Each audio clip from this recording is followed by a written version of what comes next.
It's Wednesday, the 4th of March, and this is The Slice.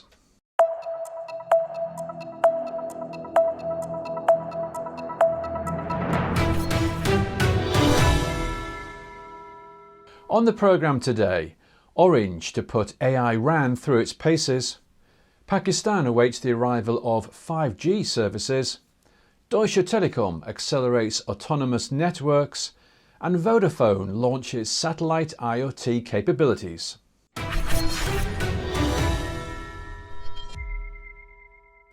Hello, you're watching TelecomTV. I'm Guy Daniels and welcome to Wednesday's edition of The Slice. Over the course of this week, I've been reporting from the TelecomTV studio, whilst my colleagues Maistre and James Pearce have been providing coverage from the show floor. Lots of news to get through today, so much so that we have two reports from Ray, and here's the first of his updates from MWC. Is the telco edge about to have its day in Europe? It seems so, and Telefonica, which has already turned a number of former telco exchanges in Spain into edge data centres, seems to be at the centre of multiple cross-border initiatives linked to the provision of sovereign services. The Spanish telco is leading a consortium of more than 70 European companies, including other telcos, that have unveiled Euro 3C, which is described as the first pan-European sovereign infrastructure integrating telco, edge, cloud and AI capabilities under a federated, open and secure model. Now, the European Commission likes the development so much, it has allocated funding of 75 million euros to the consortium, which boasts the likes of BT, Deutsche Telekom, KPN, Orange, Swisscom, Telenor, Telecom Italia and Vodafone as members. Now, news of this consortium comes only days after 5 of those European telcos, Deutsche Telekom, Orange, Telecom Italia, Telefonica and Vodafone, announced that they had successfully federated their edge environments in a joint effort they called the European Edge Continuum. Now, while we're talking about European funding and hot MWC 26 topics, we should highlight also that the European Smart Networks and Services Joint Undertaking, or SNSJU, has used its presence at this year's MWC to announce 160 million euros in funding for 20 6G R&D projects. The public-private partnership noted that about 80% of its projects embed AI and machine learning as core components, which it says reflects AI's central role in intelligent, autonomous 6G network management. And to tie into another major MWC 26 theme, one of the projects receiving funding is called Sovereign 6G, a group that aims to establish Europe's first unified 6G telco cloud.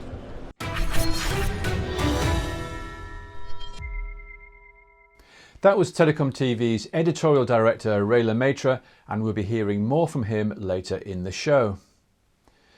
AI RAN is showing up in more and more strategies and announcements this year, but the various permutations can be confusing and it can mean a lot of different things to different companies.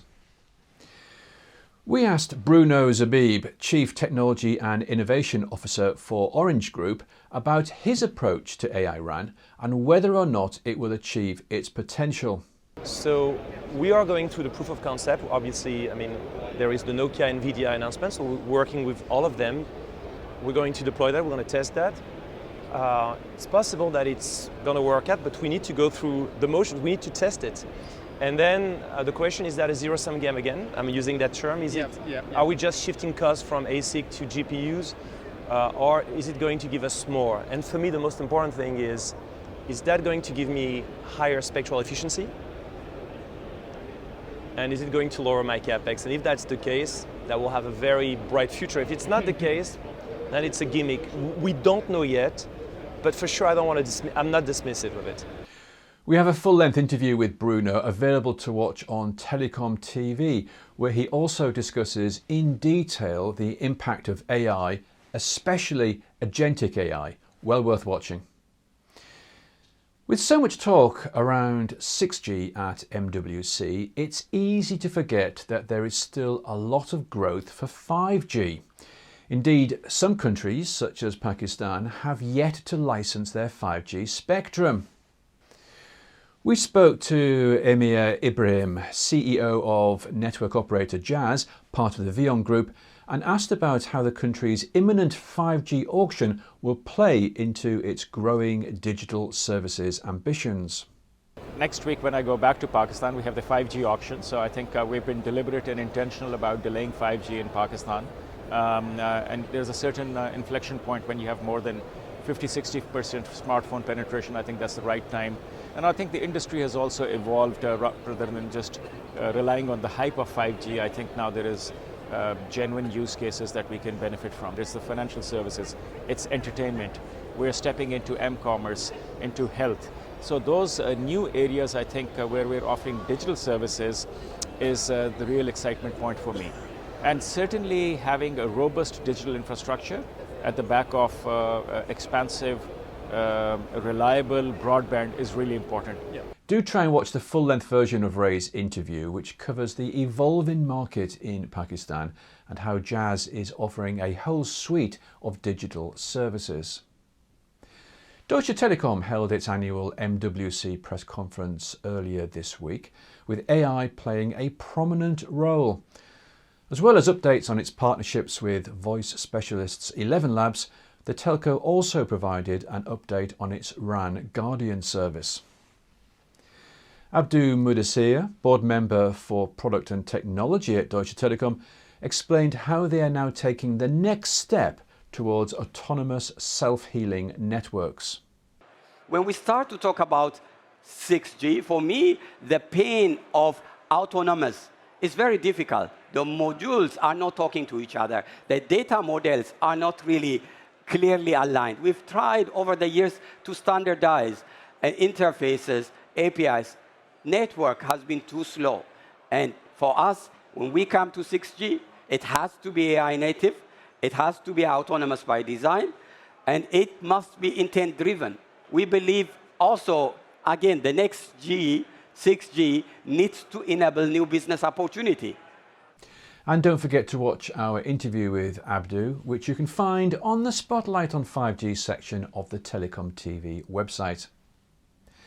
Earlier this year, Vodafone IoT partnered with Skylo Technologies to bring NB IoT satellite connectivity to its customers. We spoke to Erik, Brenneis, CEO of Vodafone IoT, and asked him about the deal and the benefits that satellite can bring to Vodafone's enterprise and business customers. Yes, our partnership with Skylo means that we will be able to offer to our customers seamless connectivity with coverage everywhere in the world, wherever they are, even on high seas or even in the desert or on the highest mountains. Because mobile network is not available everywhere, but there are applications such as container tracking or trucks riding through the desert who need connectivity all the time.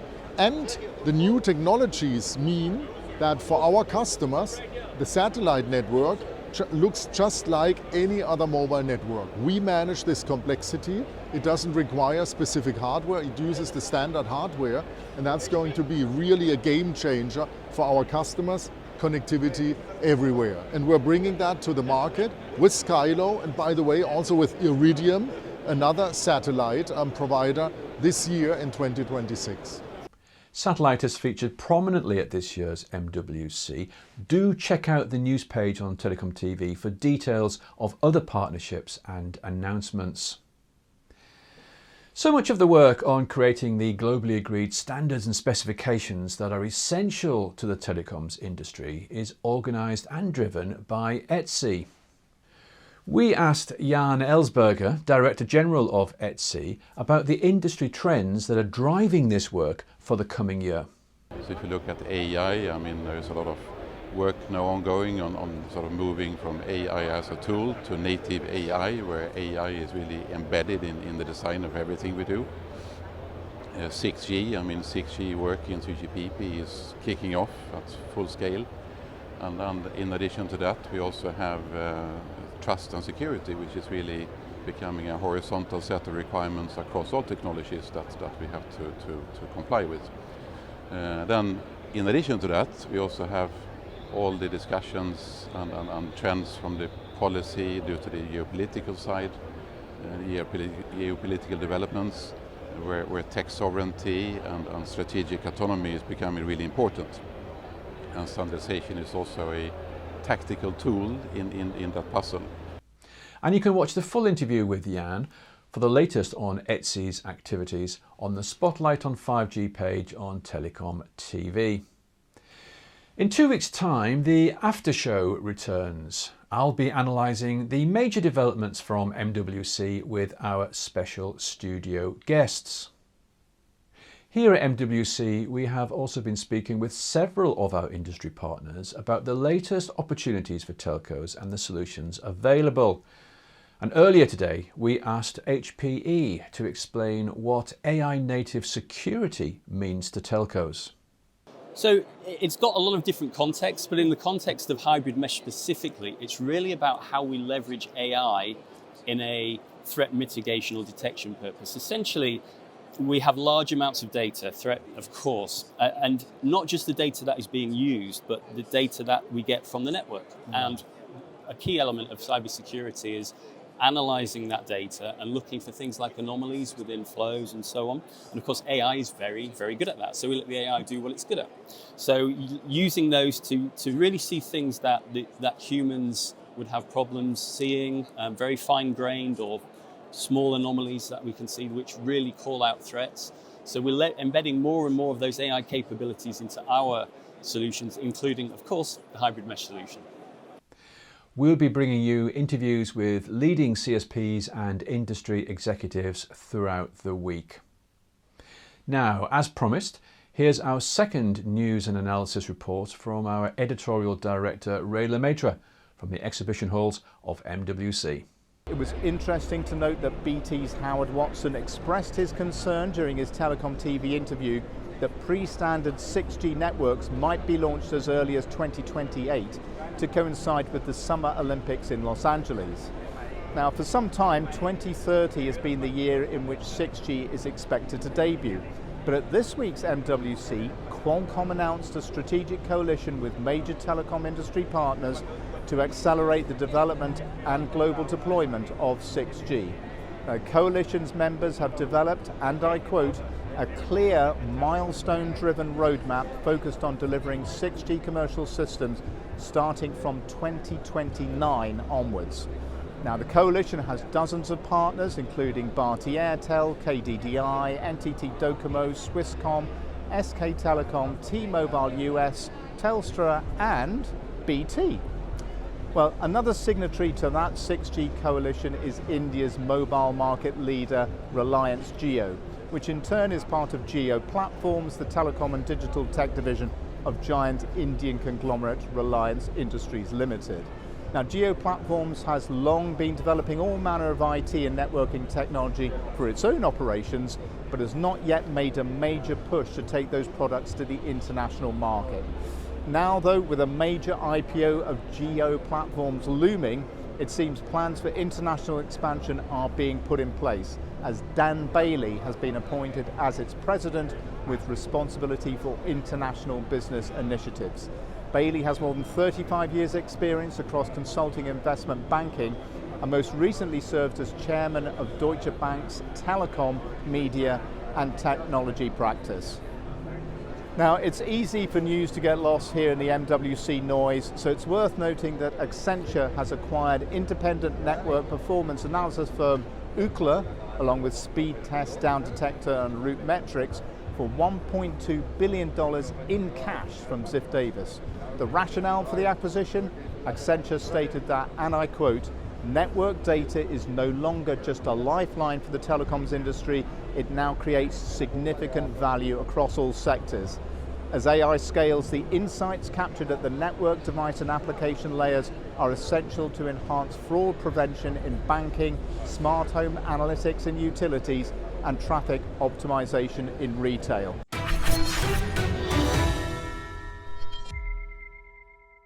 That was Ray's final report this year from MWC. Tomorrow, James will be joining us again for one final news roundup. Well, time now to update our MWC bingo card, and you can still get your own copy by downloading our special MWC preview report, full of insights and recommendations, and of course, our buzzword bingo.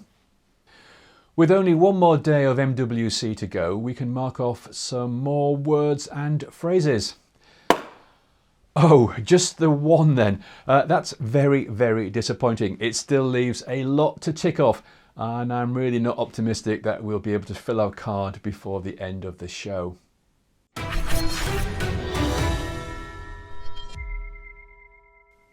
Well, that's all for today's edition of The Slice. Join us again on Thursday for another report from Barcelona on day 4 of MWC, the final day of the show.